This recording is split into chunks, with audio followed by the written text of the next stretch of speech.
Turcão foi um contraventor que dominou várias regiões do jogo do bicho. Dono de uma personalidade discreta, ele aparecia pouco, mas tinha um grande poder entre os contraventores da cúpula do jogo do bicho. Hoje, vamos conhecer a história de Turcão. Fala galera, aqui é Joel Paviotti do canal Iconografia da História, tô aqui com vocês pra contar a história do Turcão, um bicheiro que é pouco comentado, mas que era muito famoso e muito importante da história do jogo do bicho, né? Muito louco, né, Fernandão? Vou falar pra você, ó, tem uma galera que deixa aí, pô, você tá copiando o Vale a Escrita, a série da Globo. Mano, a gente fala de jogo do bicho aqui há 2 anos, não é mesmo, Fernandão?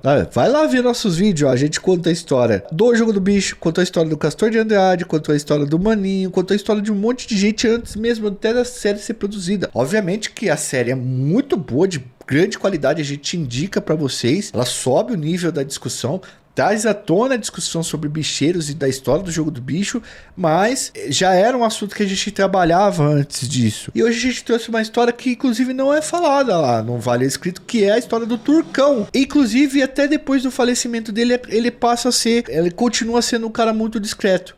O Turcão sempre foi um bicheiro discreto, mas um bicheiro bastante poderoso no Rio de Janeiro, principalmente em Niterói. Então vocês vão entender direitinho por que ele era discreto e qual é a história dele aí. E fica com a gente que acho que você vai achar bastante interessante.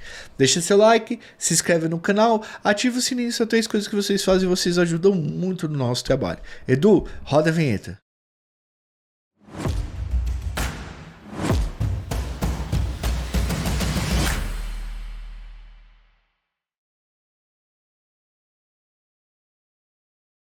Galera, diferente do Castor de Andrade, do Anísio, do Miro e outros tantos bicheiros famosos, esse que a gente vai contar hoje aqui pra vocês nunca gostou muito de aparecer. O nome dele é Antônio Petros Calil e ele nasceu em 18 de março de 1925 em Niterói, no Rio de Janeiro. Turcão veio de uma família humilde e era descendente de pessoas libanesas, porque na época as pessoas não diferenciavam aqui no Brasil quem era libanês, quem era sírio, quem era turco. Eles chamavam todo mundo de turco. Então, por exemplo, aqui na minha cidade, a cidade que eu nasci, tinha a família Calil, a família Canfur, e todo mundo chamava os caras de turco. E já era uma forma pejorativa, porque não era a ascendência dos caras. Turcão, pessoal, entrou pro jogo do bicho ainda bem jovem, junto com seu irmão José Petros Calil, conhecido como Zinho. Juntos, os dois trabalharam como apontadores do jogo do bicho e foram crescendo no ramo até atingirem os status de banqueiros, que é o maior status do jogo do bicho. Turcão ficou com a maior parte dos negócios na cidade de Niterói e em algumas outras localidades, enquanto seu irmãozinho ficou com áreas centrais da cidade do Rio de Janeiro. Aliás, o Zinho, irmão do Turcão, foi nomeado porta-voz da cúpula do jogo do bicho no Rio de Janeiro, e Turcão era um dos homens mais influentes entre os membros da cúpula, junto com o Miro, com o Anísio, com o Castor de Andrade, mas novamente o Turcão era mais discreto.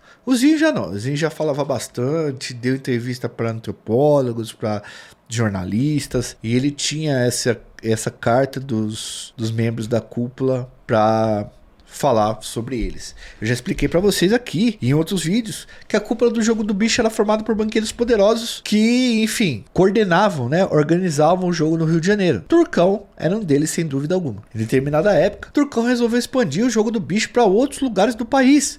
Ele começou a levar o bicho do Rio de Janeiro para Minas Gerais e para Pernambuco. Turcão inseriu o jogo nesses lugares e ele era tão poderoso que passou por cima de muita gente para fazer essa expansão. Até os amigos próximos e parceiros do Turcão diziam que não era um bom negócio expandir o jogo e o nome dos bicheiros para fora do Rio de Janeiro. O estado do Rio de Janeiro era um lugar seguro para os contraventuras. Todo esquema estava armado ali e não tinha necessidade de expandir, dava para ganhar muito dinheiro no Rio. Lógico que o jogo do bicho chegou a muitos lugares, né, pessoal? Todo lugar que você vai tem jogo do bicho. Mas quem gerencia nesses outros estados é gente do próprio estado. Como aqui em São Paulo, por exemplo, que era dominado pelo chefão Ivo Noal. Até é interessante a gente fazer um vídeo sobre o Ivo Noal, acho que vai dar bom, viu? Deixa nos comentários se vocês querem aí, a gente fala dele. Segundo a referência que encontramos, Turcão era suspeito de ter negócios até fora do país. Tem reportagens que dizem pra gente que ele tinha um cassino no Paraguai. Em 1993, o Turcão foi preso junto com outros bicheiros. A gente já falou bastante aqui desse fato, né? Dessa investida do Estado contra os caras. E foi uma grande investida mesmo contra os contraventores. A juíza Denise Frossard meteu uma formação de quadrilha nos principais bicheiros da cúpula do bicho. Turcão foi preso junto com o irmão dele, o Zinho. Na cadeia, os dois continuaram controlando as suas as áreas do jogo do bicho.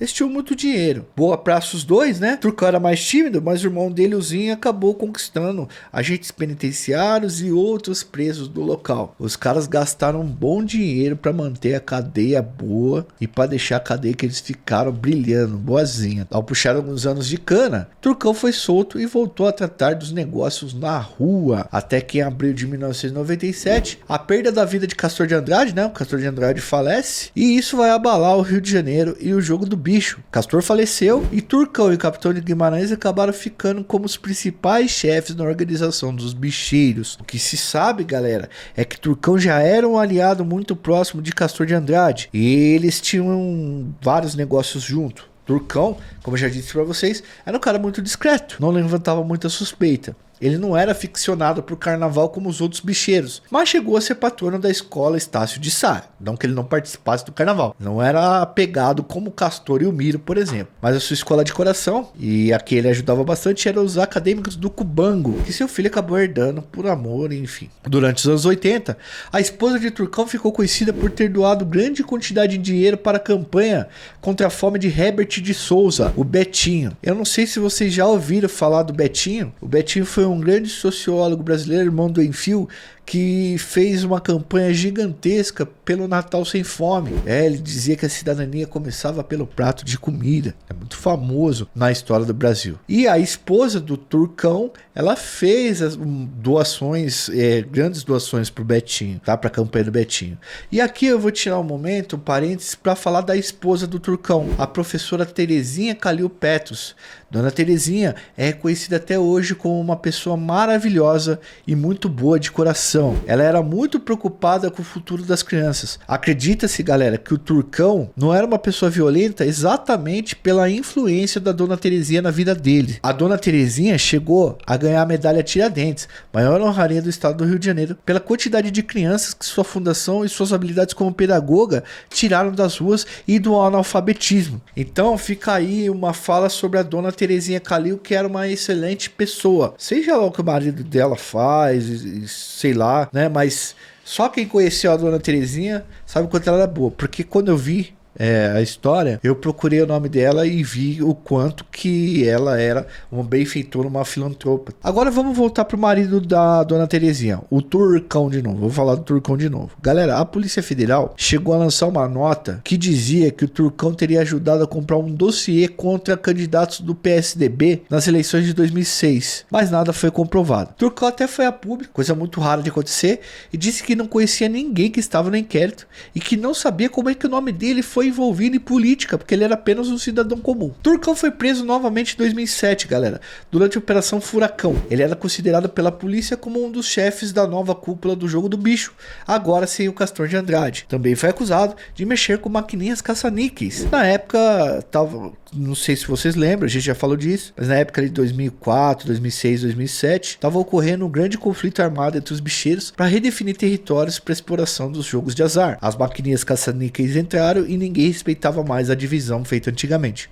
Turcão foi liberado naquele mesmo ano e acabou indo para a prisão domiciliar, pois já tinha passado dos 70 anos de idade, já era um idoso. Em 2012, Turcão foi condenado por corrupção e outros crimes ligados à contravenção. Na época, pessoal, Turcão já estava com sérios problemas de saúde, já estava idoso, e ele foi afetado pelo Alzheimer, e também como ele já estava com idade avançada, ele acabou nem pisando novamente em cadeia e tal. E ele faleceu com 93 anos de idade, em janeiro de 2019. Já estava debilitado e uma pneumonia acabou tirando a vida dele. A sua herança foi para os filhos, todos conhecidos pelos bicheiros e que já trabalhavam junto com o pai.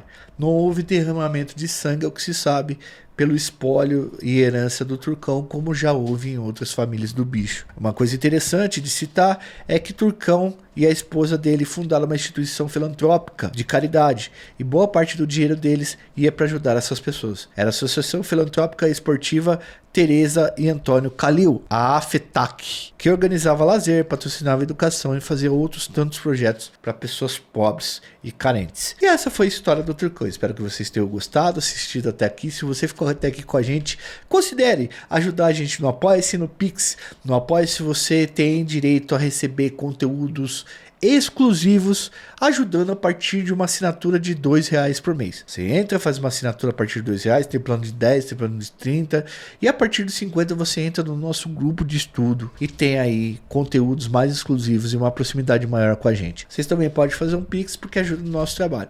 Vocês sabem, a gente sempre fala isso aqui. Dos temas que a gente trabalha e vocês querem, do que a gente se propõe a trabalhar, muitos deles vêm com uma restrição de monetização. Mas o que vocês precisam deixar de verdade é seu like, se inscrever no canal e ativar o sininho. Se a gente merecer essas 3 coisas, a gente já tá feliz pra caramba.